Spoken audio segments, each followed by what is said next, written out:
in scoring at 33.9 points per game. Get this, it's 5 points per game higher than number 2, which is Anthony Davis. 5 points. It's amazing. Tonight against the Cavs, he has a chance to extend his streak of 30-plus point games. And since the merger, Kobe has the longest streak at 16, Harden and McGrady at 14, Moses Malone at 13, and Kevin Durant at 12. So we have set the over-under for tonight in James Harden's line at 35. Are you guys over or under? I'm over. But, you know, I'm hesitant because he might. Why are you hesitant? Because the game might be get out of hand against the Cavs. He won't get a chance to play as many minutes. But if I'm, I won't say betting man. If I'm picking, I'm saying James Harden will have more than 35. But I'm a little worried that he can get going early. I'm not worried. I think he's going to have the over. And then I understand it's the Cavaliers, but the Cavaliers sometimes can jump up and shock you. And then you know how it is, Smitty. Sometimes in January, the dog days of the NBA, you start looking around and looking at your opponent, and you start looking at who you're playing instead of how you should be playing. You start looking at the name on the front of their jersey instead of taking care of your own business, and you relax a little bit. So if you relax, you still think he's getting 35. I don't think he can't relax. I'm talking about the rest of his teammates. James has to go for 30, 35, 40 every night just for them to have a chance.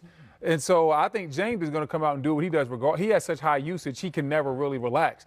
The problem is everybody else, will they relax? And so I think that this game might be, I don't think it's going to be close, but I think it's close enough that he stays in it and that he's able to get his 35 My concern is if you watch them play pick and roll, and they're going to be so concerned, and I think there's no Tristan Thompson tonight. So now he might have 25 points in the first half and not really get a chance to play that many minutes in the second half. We shall see. We shall see. But if it was a 48 game, he plays 40 minutes, he's getting 35. I agree with that. No Love, no Hood, no Nance. The Cavs are very short-handed. Tristan Thompson playing? Okay. He may be playing tonight. I do know that those three are out. And we shift gears now to the Nets. The Nets are one of the best stories of the season in the NBA. And entering tonight's game against the Raptors, they're in 7th place at 21-22. That's in the East, of course. They won 28 games a year ago. And since December 7th, they're 13-4, thanks in large part to the three ball. They're 5th in makes, 4th in percentage during that span. Are the Nets the most surprising team this season? No, I like them, but B. Wood said he came up with a team, and I totally agree with them, the Denver Nuggets. But I like the Brooklyn Nets. The reason why is I love what this coaching staff has done. If I'm looking for a team in the future that, say, can make the jump in another year or two to make some noise, maybe around the 5th or 6th in the Eastern Conference, I'm going Brooklyn Nets. I think they're Karis LeVert away from getting a chance to be around the 5th or 6th seeded team in the Eastern Conference. I think the biggest surprise in the NBA is not the Nets. I think it's the Denver Nuggets, and it's strictly because I thought Denver was going to be a team that might sneak in the playoffs at 7 or 8. No way in the world I think they would be 28-12 at this point in the season, number 1 in the Western Conference. And when you factor in, Will Barton's been hurt, Isaiah Thomas hasn't played, Michael Porter hasn't played, and on top of all the other injuries they've had, Gary Harris has been out at times. Like, you would have thought that this team wouldn't be rated as high. So the biggest surprise to me is clearly the Denver Nuggets. Jokic has done an incredible job. Tim Connelly, their president of basketball operations, has put together a very, very deep team, a very, very competitive team full of young talent that can compete on a nightly basis. So the Nets are a big-time story, but the biggest surprise to me has to be the Denver Nuggets. I love it. I love it. All right, so the last time we saw the Minnesota Timberwolves, they were celebrating Ryan Saunders' first win as an NBA head coach. That was Tuesday in Oklahoma City. Tonight, the Wolves host the Mavericks in Saunders' home debut, and he spoke about that earlier today. Yeah, if I take a step back and do, see it as a personal thing, it is special. There's no getting around it. Spent a lot of time here in these halls, a lot of time, taking the route with my dad down 55 to the game, which I did today. So it was kind of special, and try to take it in, but ultimately just want to compete against a team we're fighting for playoff position. So, B-Wood, I'll start with you. Just generally, what are your thoughts on, the Tibbs dismissal, Ryan Saunders taking over, a thrilling and somewhat improbable win at OKC the other night? Just generally, your overarching thoughts on Saunders and the Wolves. I have, with Tibbs dismissal, I don't really have a problem with it. I know Tibbs has done a great job in this league, but I think that if you don't think that he's going to be the coach for you in the future, then why not go ahead and get him out of the way right now, get somebody in place that can establish the type of rules, the type of style that you want played moving forward, and especially with the young guys they have. When you talk about Karl Anthony Towns and Wiggins, you need somebody in there that's going to basically be pushing what you want pushed. And Tibbs, to a certain degree, he's a dinosaur in the coaching game from a defensive standpoint and an offensive standpoint. He was great in like 2013. But the game has changed. More stretch fours, more stretch fives has totally changed how you play the pick and roll. His pick and roll strategy doesn't work as well as it used to. So I think that was holding this team back to a certain degree. I have no problem with Ryan Saunders.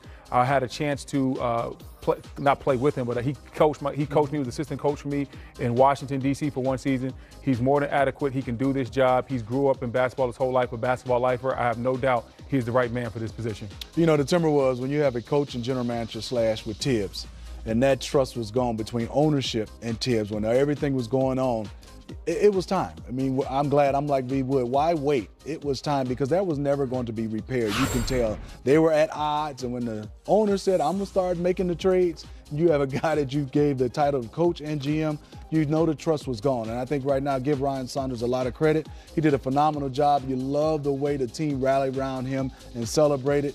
Look, let's see. They played well that first game. The one thing I love about it, they attacked more than I ever saw. Got to the line 40 times. That was on their second time. I liked the way they had the offense going, and I liked this substitution pattern. Anytime you see a new coach, you start to zero in on everything and breaking down. In that first game, I know it was just one. He did a good job. Well, they're going to get a shot in the arm tonight because Derrick Rose is going to come back. You saw him warming up. He's missed the past 6 games with an ankle injury. He will come back for the Wolves tonight. He is right there, in my opinion, with Lou Williams for 6th Man of the Year. He's just been one of the great stories individually in the league. Can't wait for that ball game. It's Dallas at Minnesota, and we're just getting started on Game Time Live, presented by State Farm. Coming up, it's Smitty's Top 5 Plays. Under the rim, here we go. Watch this. A jab got him. Oh my goodness. Down he goes. Was that UNC legend Justin Jackson? I didn't want to say it. I might have to take his legend status back.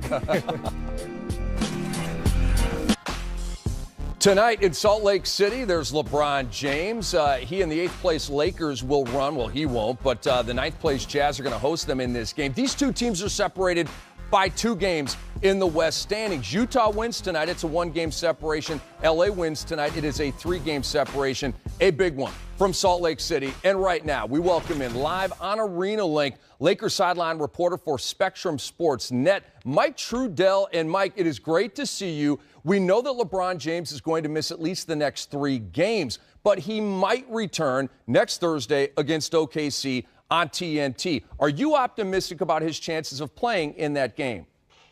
Rick, first of all, it's great to see you, man, as always. And I'll just tell you what everybody else knows, or maybe doesn't know is a better way to put it, about LeBron, and that's whether or not he'll return in that game. We do know he's going to be reevaluated after these next 3 games, and you would theoretically think if all went well, maybe he can return for game action, but he is yet to practice yet, right? They haven't started to ramp things up. We don't have any reports of progress in that sense, other than the fact that he, of course, is improving just by not being out there in games. So it is a little bit of a wait-and-see mode, Rick, as the Lakers try to survive in what you mentioned is a very tight Western Conference playoff race. No doubt about it, man. And what have the Lakers learned? I mean, you're with them every game and seeing it up close and personal. What have they learned about themselves in these 8 games without LeBron? You know, so they're starting to get better. I think you have to put it into context as well that it's not just LeBron that's out. It's Rajon Rondo, who is kind of a secondary leader and playmaker, and then they missed Kyle Kuzma for 2.5 games when he had a lower back contusion, and we saw what Kuz did last game when he dropped 41 in 3 quarters. So that was certainly a key additional piece. When you have 3 guys out, it just makes things tricky. But the simple fact of it, Rick, offense is what's dropped off completely without LeBron. They ranked 28th in the league in offensive efficiency since LeBron went out on Christmas Day. Defense, on the other hand, has been great. They've actually been the 2nd best defensive team in the entire NBA over the course of that time frame. So that's what we've seen. LeBron has been that important to the offense. And, you know, you got to shout out Rondo a little bit, too, for what he'd been doing. No doubt. Great point and great stats right there as well. Now, Luke Walton recently told Brandon Ingram and Lonzo Ball to play with more passion. How was that message received?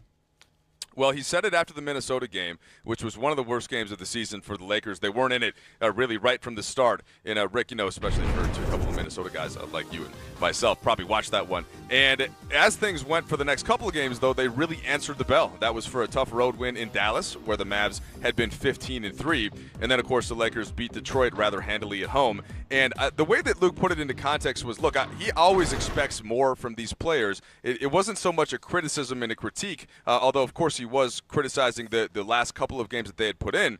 But when LeBron went out, that changed what the expectation was for those two players. And sometimes it takes a bit of an adjustment time from when you're just you're operating under a certain context, when LeBron's on the court, and then when he's not, you do have to change the approach. And Luke went to the public, and so far they've responded. And look, they're going to need him to do so again tonight if the Lakers are hopeful to get a win in a tough place to play right here in Utah.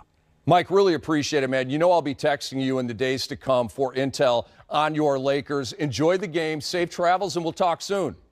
Hey, my pleasure. Always good to see you, man. That's my dude right there, Mike Trudell, Rick Kamla, Steve Smith, and Brendan Haywood here on Game Time Live, presented by State Farm. Now, Kyle Kuzma dropped a career-high 41 Wednesday in 29 minutes. It was a wide score, so his services weren't required in the fourth quarter. Last year, 16.1. This year, 18.8. Put his ascension into perspective.